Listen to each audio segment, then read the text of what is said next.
मसीह यीशु में आपकी सलामती हो।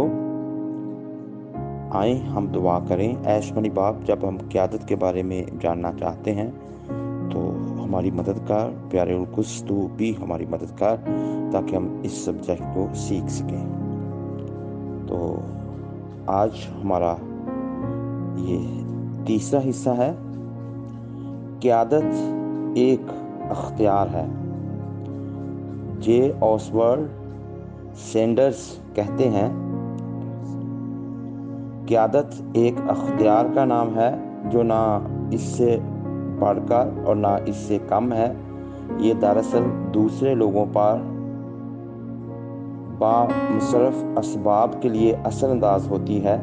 ये किसी रुतबे या ओहदे के ताबे नहीं होती, बल्कि इसका दारोमदार उस शख्स पर होता है जो खुदावंद की रोया को समझ लेता है और दूसरे लोगों को इसकी तकमील में शामिल करता है। जब ऐसा होता है तो क़यादत अपनी असली हालत में परवान चढ़ती है। ये किसी भी तंजीम को एक नज़रिए पर ला सकती है, ख़ास तौर पर वहाँ जहाँ कोई सिस्टम या मंसूबा नहीं है या जहाँ आगे बढ़ने की कोई आरज़ू, कोई तवक्को नहीं है। आज दुनिया के कई खित्ते इस बात के लिए चला रहे हैं,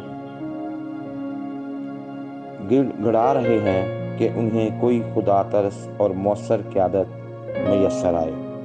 रहनुमा को चाहिए कि वो रहनुमाई के लिए सही राह चुने और बाकी लोग उसकी पैरवी करें। तो हम देखते हैं कलाम मुक़द्दस में से काजियों का दौर।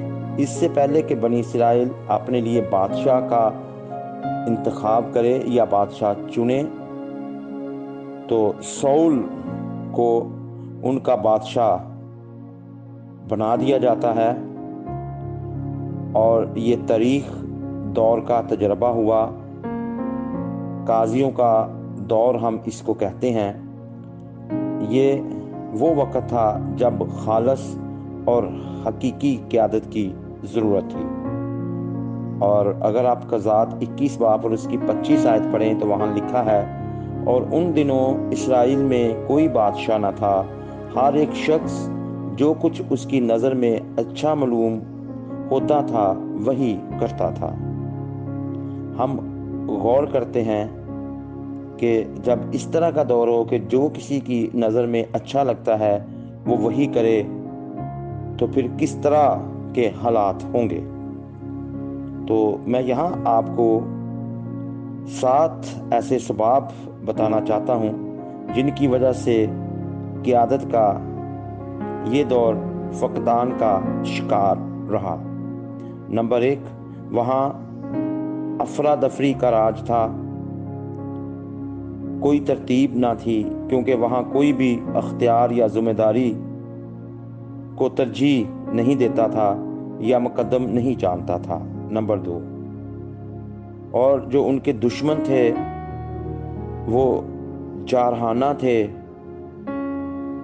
और जिनमें वो गिरे हुए थे, हालांकि कनान पर पहले यहूदियों ने कब्जा किया था। नंबर 3, यहाँ हुकूमत के पास कोई ऐसे फंड्स ना थे जो वो कौमी दफा पर या लोगों की हिफाजत पर इस्तेमाल कर सकते। नंबर 4, दूसरी कौमें बनी इस्राइल की बुत परस्ती और खौफ का शिकार थीं। नंबर 5, मूसा और यीशु जैसे लीडर्स, जो बड़े अच्छे लीडर्स थे, जिन्होंने अपने दौर में बड़ा अच्छा काम किया था, मर चुके थे और वहाँ उनकी कोई दुरुस्तगी की कोई तवक्को ना थी। जब इस तरह के हालात थे तो फिर ऐसे हालात में चूँकि उनकी कुव्वत, रफ्तार और अखलाकी हालत बहुत पस्त हो गई थी, वहाँ पैदावार का फुकदान हो गया था। 14 काजियों ने उस दौर में बनी इस्राइल की रहनुमाई की। हर एक रहनुमा ने अपनी क़यादत का आगाज़ फ़र्क तरीके से किया, जिन्हें हम इन नामों से जानते हैं: गतनीएल, ओहद, शमजर, दुबुरा, जदाऊन, अबीमेलेक, याइर, तौला, अफ्ता, अबसान, डबलोनी, एलियोन, एबदोन, समसून और सैमुएल। बेशक इन काजियों में कुछ ऐसे हैं जिनके बारे हमें ज़्यादा जानने को मिलता है। बहरहाल हम मतन के ज़रिए हम इस बात का अंदाज़ा लगा सकते हैं कि बनी इसराइल के मुश्किल तरीन वक्त में उन्हें कैसे मौसर रहनुमा मिले। उन वक्तों में रहनुमाओं को बुनियादी बातों की तरफ मतवज्जो होने की ज़रूरत थी, और बुनियादी बातें बनी इसराइल के इस तारीख दौर में मिलती हैं। काजियों में जो खुसूसियात पाई जाती थीं, हम उन पर गौर करते हैं, और यही मौसर रहनुमा की बुनियाद है। आजकल क़यादत के बारे में लोग जो कुछ भी सोचते हैं, बरक्स इसके उस ज़माना में क़यादत हमेशा ज़रूरत के पेश नज़र शुरू हुई। क़ज़ात में ये महज इसलिए नहीं शुरू हुई कि कुछ लोग सिर्फ खाली ओहदों को भरना चाहते थे। वहाँ ओहदों के लिए कोई खाली जगह ना थी, और ना ही वहाँ पर सियासी ढांचा या मसवदा था। वहाँ डीकन और संडे स्कूल असाज़ा की भी ज़रूरत नहीं थी। आप इसे यूँ समझ लें कि जैसे आपकी ज़रूरत दूसरों को हो और आपको बाकी लोगों की ज़रूरत पड़े ताकि आपकी ज़रूरत पूरी हो सके। काजियों ने मखसूस मसाइल के पेश नज़र अपनी क़यादत का आगाज़ किया। गतनीएल ने देखा कि बनी इसराइल मुस्तफामिया के घेरे में है। उसने आगे बढ़कर नई फौज भर्ती की और अबरानियों की फौज के और बादशाह के खिलाफ रहनुमाई की। वो कामयाब हुआ और वहाँ 40 साल तक चैन रहा।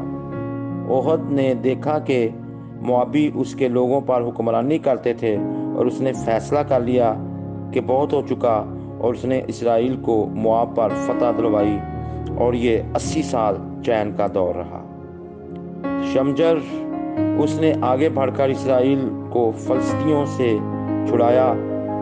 जब वो सिर्फ 600 सिपाहियों के साथ लड़ा, और उसने अपनी फौज में फतहमंदी की रूह फूंक दी। तो मेरे अजीज़ों, इस तरह से आज हम अपनी ज़िंदगियों पर गौर करें। क्या हम रहनुमा ओहदे हासिल करने के लिए बनना चाहते हैं?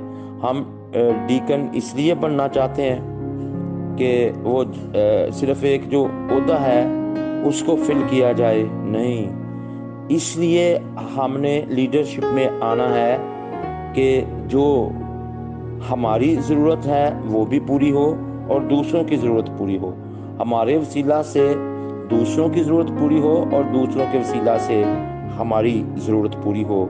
तो इसी तरह से हमने सोचना है, और इसी तरह से खुदा के काम को आगे लेकर जाना है।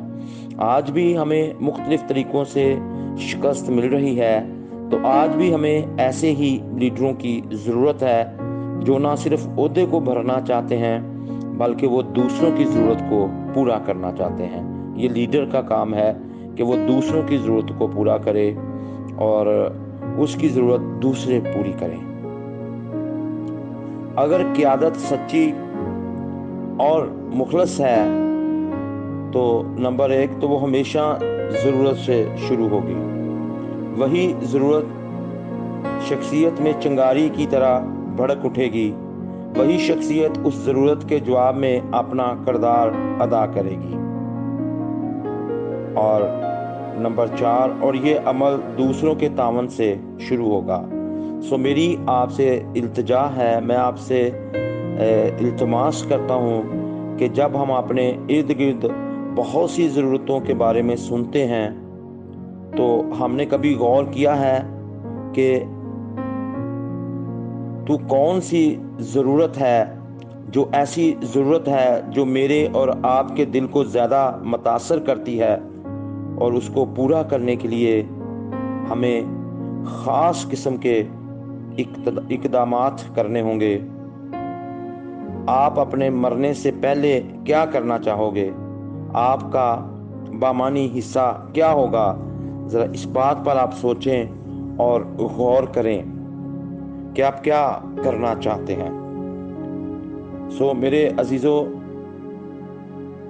काजियों के हर केस में हर रहनुमा मुसीबत से छुड़ाता है, क्योंकि उन्हें खुदा की तरफ से ये तोड़ा या तोहफा मिला हुआ था। उनमें ये खसूसियात पाई जाती थीं कि सही लम्हे पर सही फैसला करते थे। उन्हें अपने मखसूस मैदान अमल में कुदरत हासिल थी। उनके तोड़े या तोहफे मसले को हल करते थे। हर बार तोहफा तो खुदा की तरफ से था, मगर वो मुख्तलिफ शक्लों में दिया गया था। नंबर 1, रूहानी तोहफा। समसून का रूहानी तोहफा ये था कि वो बचपन से खुदा का नज़ीर था। नंबर 2, तबी लियाकत। दबूला के पास हिकमत की तबी लियाकत थी।